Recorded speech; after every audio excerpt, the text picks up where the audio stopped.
Uri sector में हुए आतंकी हमले में शहीद हुए जवानों की चिता की राख अभी पूरी तरह से ठंडी भी नहीं हुई कि अजमेर का मेयो कॉलेज पाकिस्तानी डेलीगेशन के इस्तकबाल की तैयारियों में जुट गया।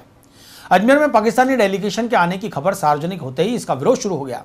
बुधवार को विश्व हिंदू परिषद ने पाक डेलीगेशन के अजमेर आने का विरोध करते हुए सड़कों पर उतरने और किसी भी हद तक जाने की चेतावनी दी है, तो दूसरी तरफ महिला कांग्रेस ने भी पाक डेलीगेशन को अजमेर की जमीन पर कदम नहीं रखने देने की चेतावनी दी है।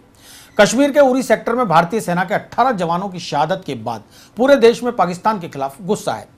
अपने शहीदों की याद में आंखें नम कर चुके देशवासियों के लिए इस समय सबसे बड़ा दुश्मन यदि कोई है तो वो है पाकिस्तान। ऐसे में जब भारत में रह रहे पाकिस्तानी कलाकारों को पाक रवाना कर दिया गया तो पाकिस्तान के डेलीगेशन को अजमेर कैसे आने दिया जाएगा। जानकारी के अनुसार अजमेर के मेयो कॉलेज में पाकिस्तान के लाहौर से 38 सदस्यों का डेलीगेशन आने वाला है। यह डेलीगेशन लाहौर के एचिक्सन कॉलेज से स्टूडेंट एक्सचेंज प्रोग्राम के तहत अजमेर आ रहा है। आगामी 5 अक्टूबर को इस डेलीगेशन को अजमेर पहुंचना था, लेकिन इससे पहले ही मामला सार्वजनिक हो गया और पाक डेलीगेशन के विरोध के स्वर उठने लगे। अजमेर महिला कांग्रेस ने मांग की है कि पाकिस्तानी डेलीगेशन को अजमेर आने की अनुमति कतई ना दी जाए।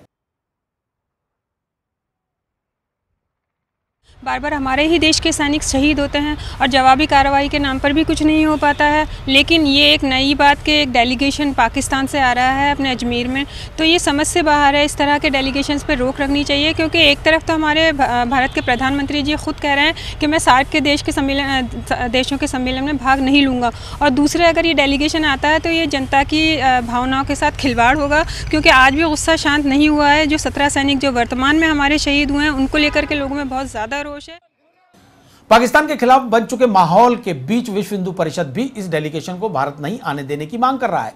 विश्व हिंदू परिषद ने ऐलान कर दिया है कि वो पाकिस्तानी डेलीगेशन का विरोध किसी भी हद तक जाकर करने के लिए तैयार है। अभी हमारे शहीदों की चिता भी ठंडी नहीं हुई है, और ये जो खिलाड़ियों के बहाने, कभी धर्मगुरुओं के बहाने जो पाकिस्तानी जत्थे बार बार भारत में आने का प्रयास करते हैं और यहाँ पर कोई ना कोई घटनाओं को अंजाम देने की साजिश रच के जाते हैं। और अभी हाल ही में जो मेयो कॉलेज में खिलाड़ियों के आदान प्रदान करने की साजिश के तहत ये 38 सदस्यीय डेलीगेशन जो लाहौर कॉलेज से यहाँ बुलाया जा रहा है, इसका विश्व हिंदू परिषद बजरंग दल का प्रत्येक कार्यकर्ता कड़ा विरोध करता है। इनको किसी भी सूरत में अजमेर की धरती पर हम कदम नहीं रखने देंगे। वहीं अजमेर में पाकिस्तानी डेलीगेशन का आना स्थानीय प्रशासन की चिंता को बढ़ाने वाला है। हालातों के मद्देनजर स्थानीय पुलिस अधिकारी इस मामले में कुछ भी कहने को तैयार नहीं है।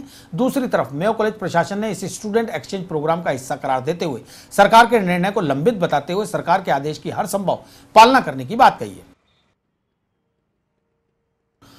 वहीं जिला बार एसोसिएशन के पूर्व अध्यक्ष और पीसीसी के पूर्व सेक्रेटरी राजेश टंडन ने भी पाकिस्तान डेलीगेशन के अजमेर आने पर कड़ा ऐतराज जताते हुए कहा कि जब भारत के प्रधानमंत्री पाकिस्तान के इस्लामाबाद में होने वाले सार्क सम्मेलन में नहीं जा रहे, साथ ही सार्क देशों में शामिल 5 देशों के प्रतिनिधियों ने भी सार्क में जाने को मना कर दिया। ऐसे में पाकिस्तान को सार्क सम्मेलन रद्द करना पड़ा तो राज्य सरकार पाकिस्तान के शिष्टमंडल को अजमेर आने की अनुमति कैसे दे सकती है।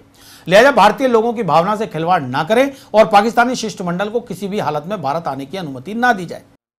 तारीख 2 अक्टूबर से 5 अक्टूबर तक एक एक्सचेंज प्रोग्राम के तहत पाकिस्तान का शिष्टमंडल खिलाड़ियों का अजमेर आ रहा है। उसमें उनके प्रशिक्षक शिक्षक सब आ रहे हैं।